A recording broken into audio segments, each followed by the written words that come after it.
jadikanlah PKPS ini sebagai rumah bisnis Anda, sebagai rumah silaturahmi bisnis Anda. Di sanalah Anda bertukar pikiran, bercengkerama, berdiskusi untuk menyatukan visi misi Anda, untuk menyatukan di dalam perbedaan Anda. Jangan takut berbeda. Jadikanlah PKPS ini sebagai ruang, sebagai medium, sebagai media, sebagai momentum intrapreneur menuju entrepreneur.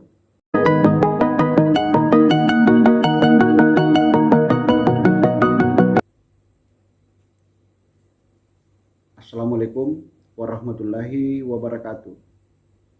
Salam sejahtera buat kita semuanya. Shalom, Om Swastiastu, Namo Buddhaya, salam kebajikan. Salam sehat buat seluruh masyarakat Indonesia. Hari ini Kamis tanggal 13 Januari 2022. Saya berada di Kota Sibolga, Provinsi Sumatera Utara.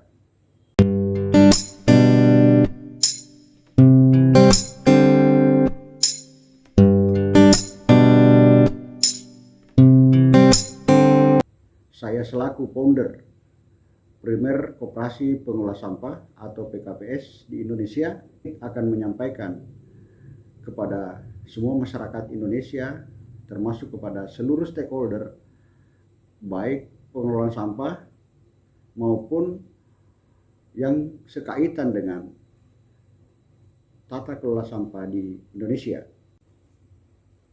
termasuk kepada para pengurus PKPS di seluruh Indonesia, baik yang sudah terbentuk maupun yang dalam on progress dan yang sementara masih berencana ingin mendirikan primer koperasi pengelola sampah di kabupaten kota di Indonesia.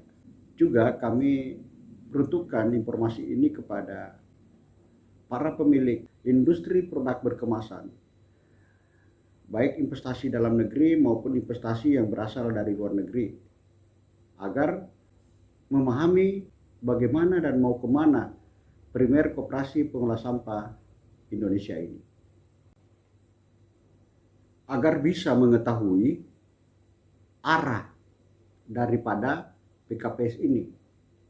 Maksudnya, kenapa PKPS ini harus ada di Indonesia dan bahkan sampai akan hadir di luar negeri yang ada kaitannya dengan Indonesia. Ikuti terus penjelasan dari saya secara runtun agar bisa memahami, dan selanjutnya silakan mengajukan pertanyaan, boleh ditulisnya di kolom komentar di bawah, bisa melalui email, juga bisa langsung menghubungi kepada saya. Nomor telepon saya juga ada tertulis di kolom deskripsi di bawah. Karena saya selaku founder daripada Primer Koperasi Pengelola Sampah ini sadar bahwa PKPS yang kami cetuskan ini masih perlu pembenahan, masih perlu urung rembuk bersama daripada setiap stakeholder, agar kita bisa menemukan jalan yang terbaik, menemukan sebuah sistem bagaimana kita bisa mengelola sampah kita ini dengan benar dan berkelanjutan. Itu yang paling penting, berkelanjutan.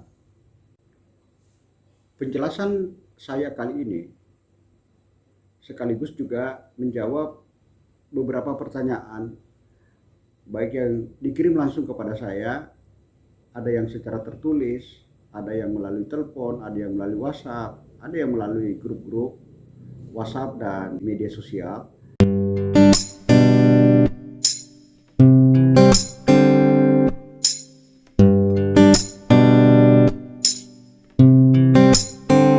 Apa sih itu PKPS?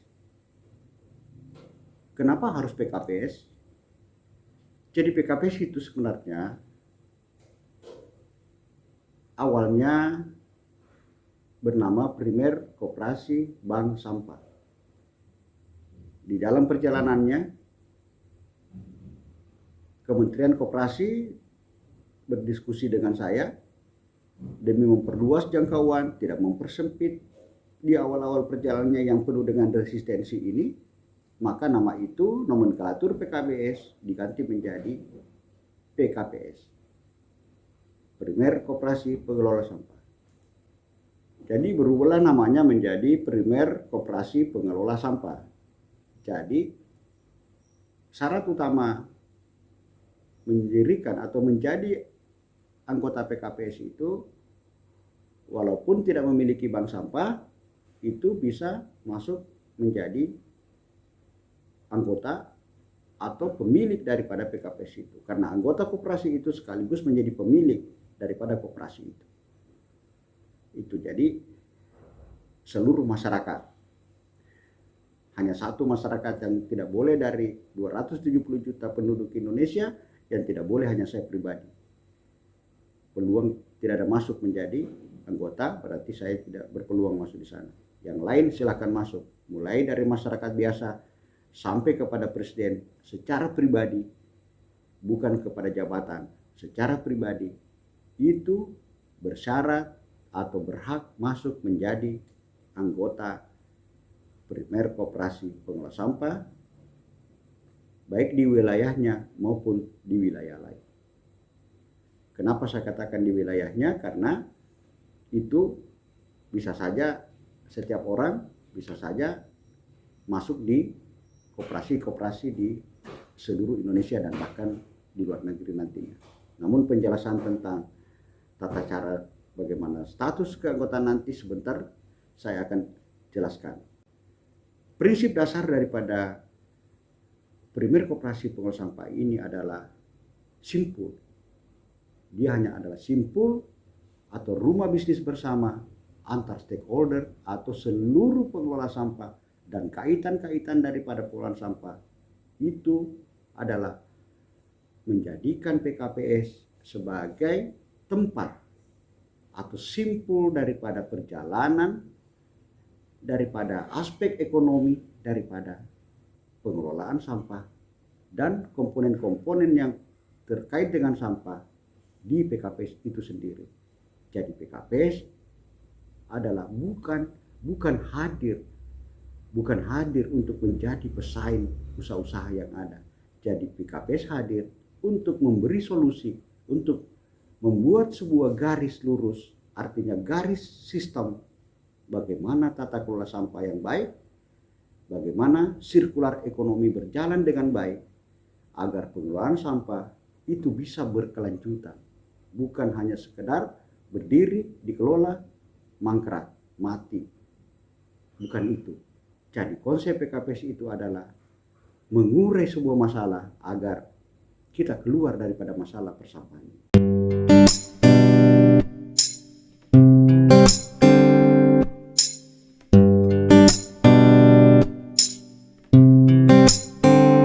Jadi PKPS ini adalah suprastruktur daripada pengelolaan sampah ataukah poros daripada sirkular ekonomi itu sendiri. Jadi selama ini kita bicara sirkular ekonomi, tapi kita belum pernah berbicara suprastrukturnya. Kita tidak pernah bicara porosnya. Hanya selalu berbicara ekosistem saja yang bergulir, masing-masing bergulir tanpa ada kaitan satu ekosistem dengan ekosistem yang lainnya. Ini yang melumpuhkan tata kelola sampah kita di Indonesia sehingga dia mati suri. Tidak ada yang berkelanjutan, masing-masing berjalan sendiri tanpa ada rohnya, tanpa ada pedomannya, tanpa ada realnya. Nah, insya Allah dengan adanya PKPS ini, PKPS akan menjadi simpul daripada usaha-usaha teman-teman yang ada bergerak di usaha-usaha yang berbeda. Jadi PKPS ini adalah simpul mengikat dalam satu ikatan yang berbeda agar menjalankan usahanya yang berbeda di dalam keharmonisan, di dalam gotong royong. Itulah arti atau eksistensi daripada PKPS itu sendiri.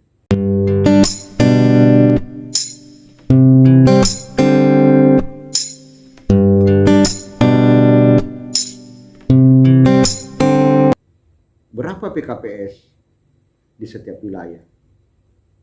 Ini juga sering ada pertanyaan. Apakah saya bisa buat PKPS di desa? Apakah saya bisa buat PKPS di wilayah saya sendiri? Dan seterusnya. Jadi sekali lagi saya sampaikan bahwa PKPS ini adalah simpul daripada seluruh ekosistem yang ada.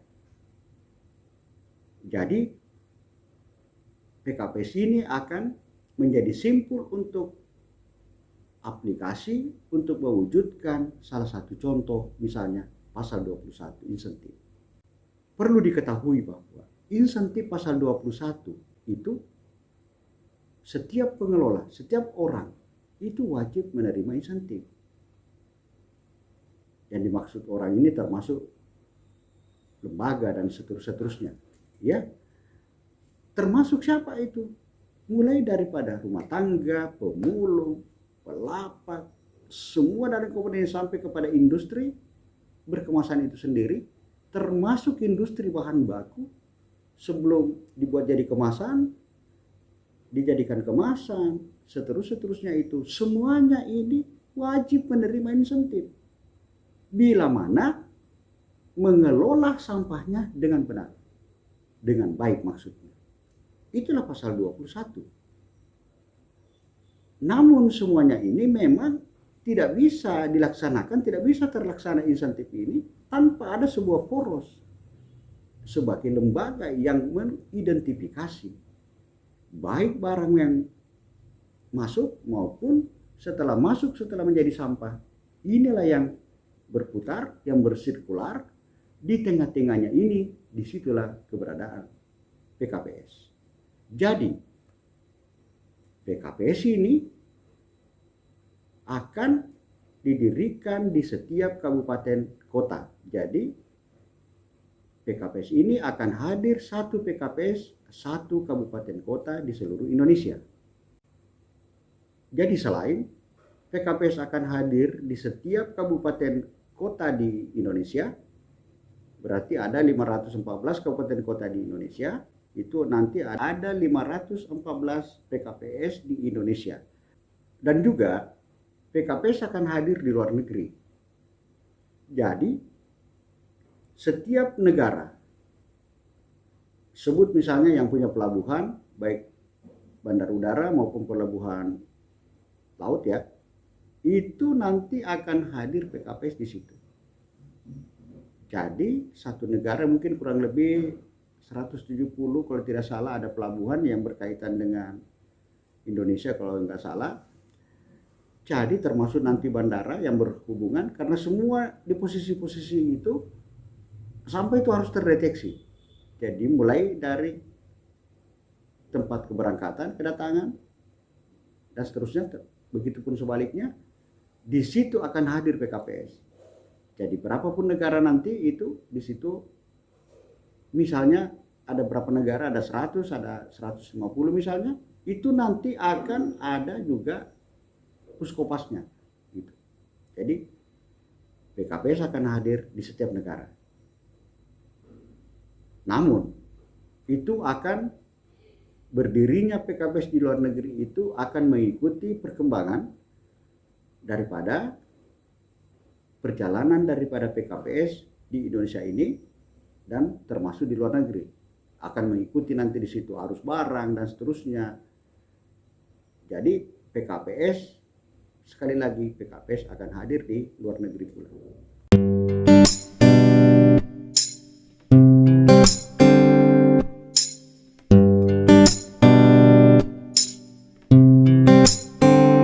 Tanpa ada poros, perhitungan insentif atau pelaksanaan insentif tidak akan bisa dilaksanakan.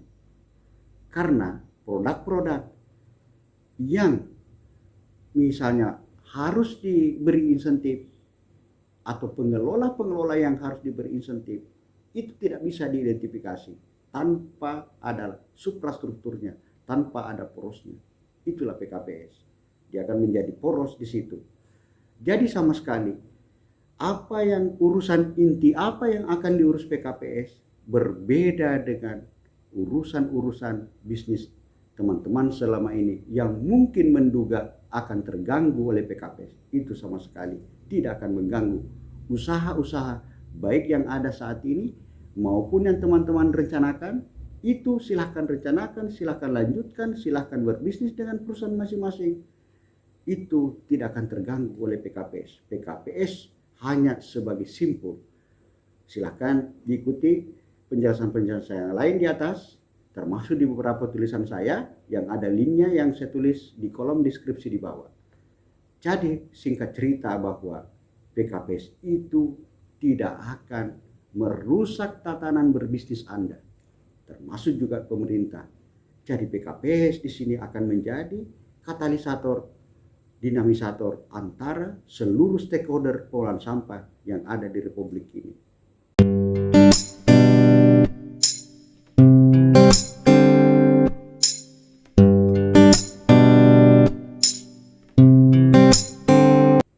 Syarat mendirikan PKPS cukup sederhana, sama aja koperasi biasa, yaitu 9 orang, sebagaimana yang telah diamanatkan di dalam Undang-Undang Cipta Kerja, Undang-Undang Nomor 11 Tahun 2020 tentang Cipta Kerja, itu 9 orang, siapapun di sana.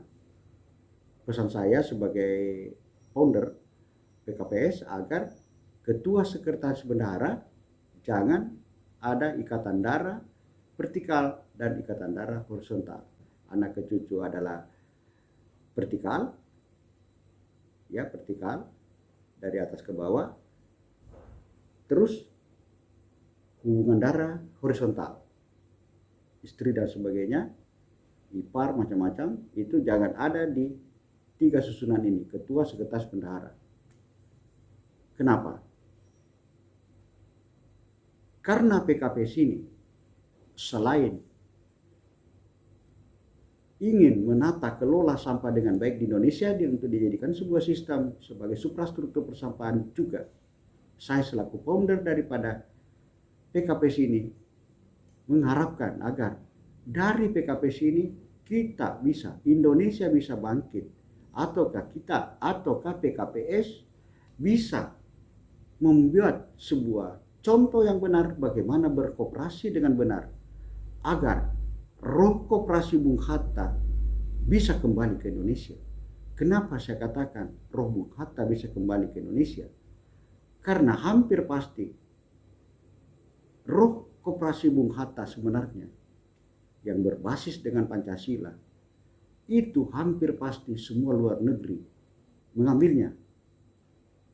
Walaupun koperasi ini berasal juga dari luar negeri sebenarnya, tapi sudah didesain begitu rupa oleh Bung Hatta sehingga dicampur baur menjadi basis-basis Pancasila dan seterusnya, maka koperasi kita ini sebenarnya sangat hebat. Nah, inilah sebenarnya yang diaplikasi di luar negeri. Bisa diperhatikan, bisa jadi ke koperasi NOH Jepang, bisa koperasi Cina, bisa ke NACF Korea Selatan, ke Amerika, ke Australia, ke Jerman. Coba perhatikan koperasi luar negeri sana. Itu sangat hebat sekali. Namun setelah kita telusuri, itu akan ketemu dengan prinsip dasar pemikiran koperasi Bung Hatta. Itu juga salah satu target daripada PKPS ini untuk meluruskan arah koperasi kita agar tidak menjadi koperasi papan nama. Harapan saya kepada adik-adik, bangunlah koperasi ini dengan baik agar perkoperasian di Indonesia bisa bangkit dan diperhitungkan di internasional.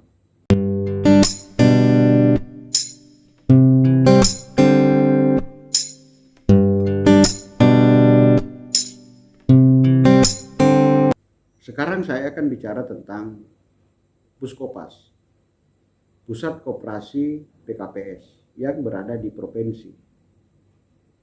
Ya mungkin sebentar juga saya akan sedikit beri gambaran kaitan dengan Peraturan Menteri Koperasi Nomor 8 Tahun 2021 tentang koperasi model multi pihak. Puskopas, Pusat Koperasi PKPS itu akan berada di provinsi. Syarat berdirinya itu ada 3 PKPS. di setiap kabupaten kota dalam satu provinsi 3 PKPS sudah bisa membentuk Puskopas. Itu syaratnya. Jadi setiap koperasi yang 3 tadi ini, masing-masing koperasi memberi mandat minimal 3 orang untuk membentuk Puskopas. Berarti setidaknya ada minimal 9 orang yang diutus oleh masing-masing 3 orang dari 3 koperasi di setiap provinsi itu sudah bisa membentuk pusat koperasi PKPS di setiap provinsi. Jadi Puskopas itu akan hadir di 34 provinsi. Jadi satu provinsi satu Puskopas. Termasuk nanti satu Puskopas luar negeri. Karena PKPS yang terbentuk di setiap negara tanpa batasan negara ini, 3 PKPS di luar negeri tadi, misalnya contoh berdiri di Singapura, PKPS Singapura, PKPS Malaysia, PKPS Thailand, misalnya. Ini bisa mendirikan Puskopas luar negeri. Nah, Puskopas luar negeri ini ya nanti terserah mau berkantor di mana, mau ke Jakarta, mau di mana, mau di Surabaya, mau Makassar, mau di Medan, mau di Papua, terserah, boleh, silakan pilih. Tentu Anda lebih mengetahui di mana akses ke pemerintah, kemana, ke perusahaan, itu silakan. Nah, itu. Jadi Puskopas ini nantinya ada 35 Puskopas.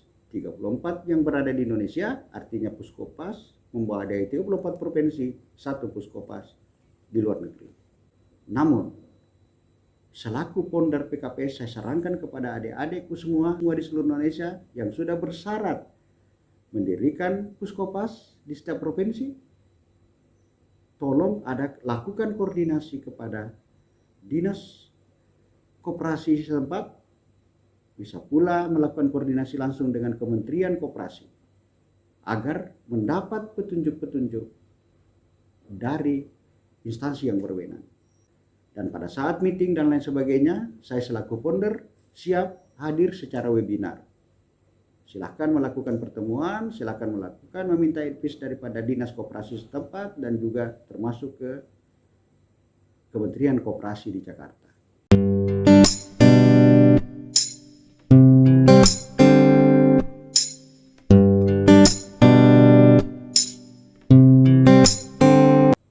Siapa-siapa saja anggota Puskopas ini.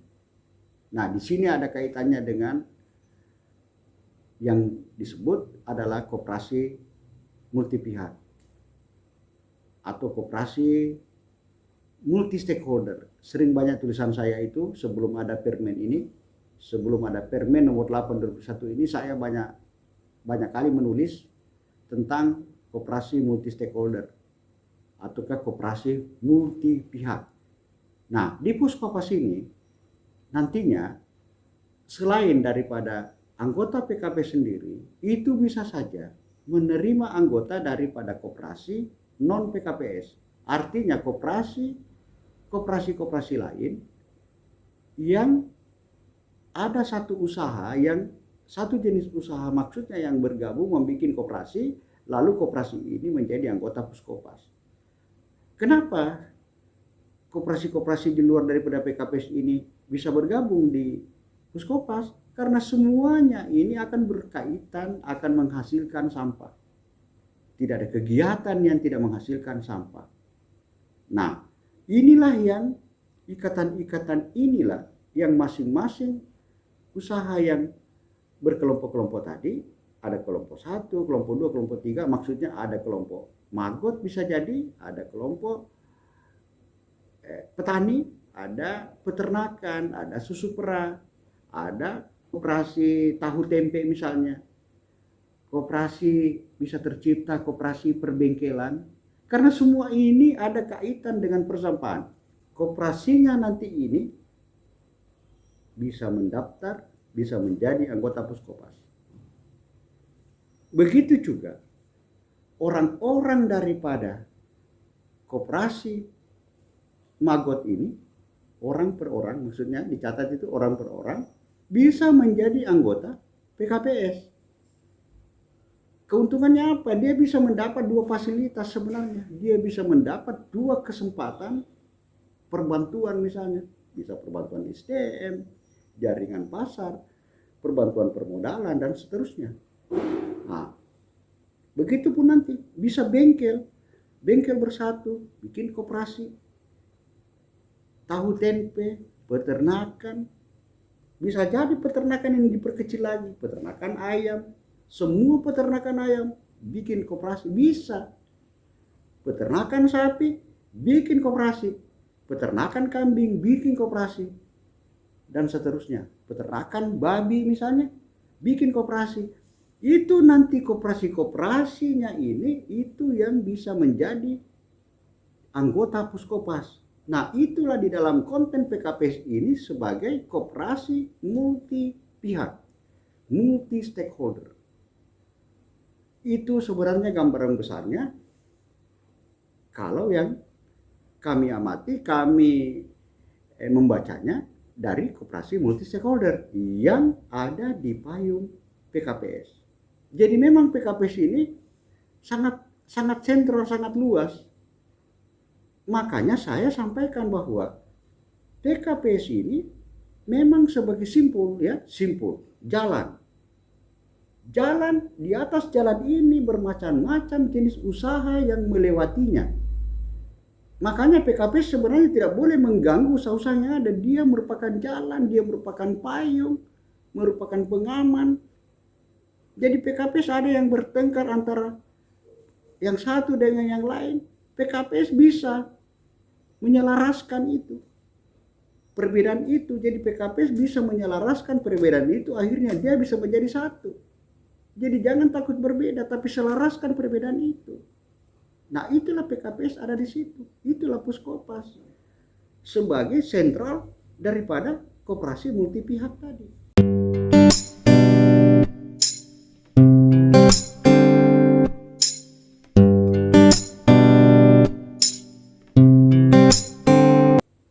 Kapan berdiri Inkopas atau Induk Koperasi Pengelola Sampah? Jadi syarat berdirinya Inkopas itu adalah 3 Puskopas, 3 provinsi yang bisa bersyarat mendirikan Inkopas di Jakarta. Begitupun selanjutnya syarat-syaratnya hampir sama saja dengan pendirian Puskopas tadi.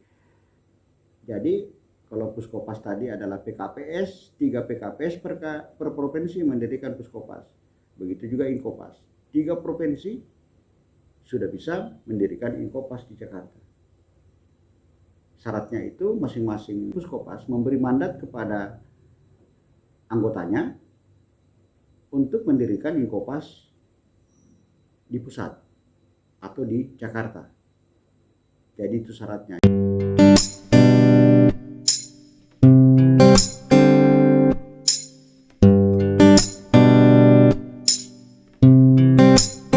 Jadi saya ulangi kembali kesimpulannya, ada 1 Inkopas yang domisilinya nanti di ibu kota negara di Jakarta, 34 Puskopas untuk provinsi, 1 Puskopas untuk Puskopas luar negeri, 514 kabupaten kota, berarti 514 PKPS di seluruh Indonesia, kabupaten kota di seluruh Indonesia. Terus PKPS setiap negara yang berhubungan dengan Indonesia, baik laut, udara, dan perdagangan macam-macam, itu ada PKPS di setiap negara tersebut. Berapa jumlahnya itu nanti akan kita lihat perkembangannya. Itulah jejaring PKPS ini, jejaring nasional antar PKPS secara nasional dan berjenjang mulai dari kabupaten, provinsi, dan pusat. Jadi PKPS ini pada kesimpulannya adalah koperasi berjejaring dan berjenjang.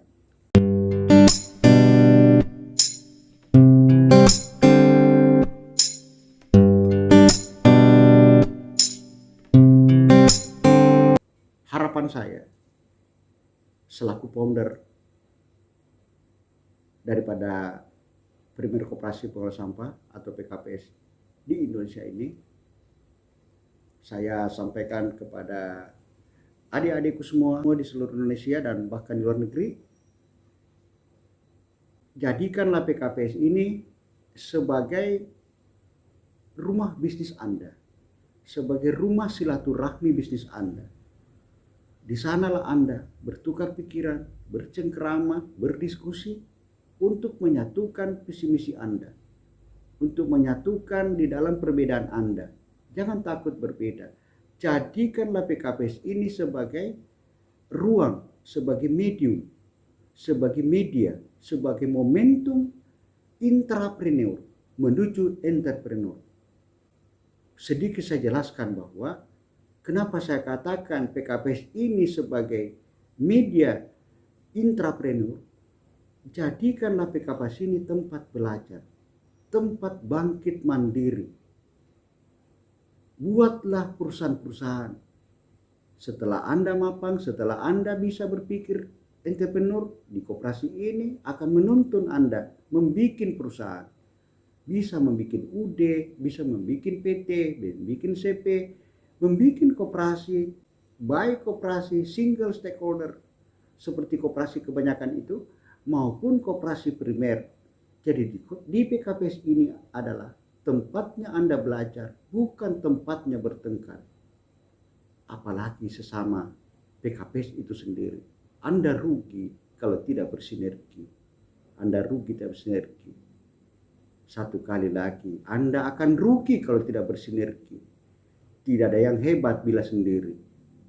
Tapi kecil bersatu akan besar. Kuat tapi sendiri akan hancur. Itu pesan saya. Jadi, bersinergilah, bersatulah. Kalau sesama PKPS Anda tidak bersatu, mana Anda mau dipercaya? Tidak akan mungkin. Maju mundurnya PKPS ini tergantung Anda sendiri, tergantung PKPS sendiri, bukan orang lain. Bila mana kita gagal, bukan karena orang lain, tapi karena diri kita sendiri yang salah. Bila mana kita gagal, jangan salahkan orang lain, tapi mari salahkan diri sendiri. Tunjuk aja diri sendiri bahwa kami salah. Jangan takut salah, jangan takut gagal. Oke?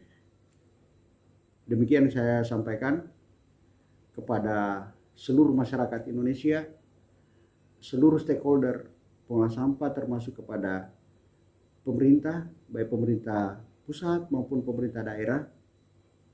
Harapan saya sudah mundur daripada PKPS. Ayo, khususnya kepada pemerintah, mari kita bekerja. Mari kita menunjukkan kenegarawanan kita. Mari kita tunjukkan sebagai pelayan. Saya selaku pribadi siap membantu Anda. Siap membantu sahabat-sahabatku, baik di pemerintah pusat, di kementerian, di provinsi, di kabupaten kota. Ayolah mari kita bangkit. Mari kita menjalankan Undang-Undang 18 yang selalu saya pesan-pesankan itu. Artinya, ayolah kita bangkit. Bangkitkan pengolah sampah Indonesia. Bangkitkan ekonomi kita melalui sektor persampahan. Mari kita berpikir sehat demi Indonesia, demi rakyat Indonesia, demi Pancasila. Assalamualaikum warahmatullahi wabarakatuh.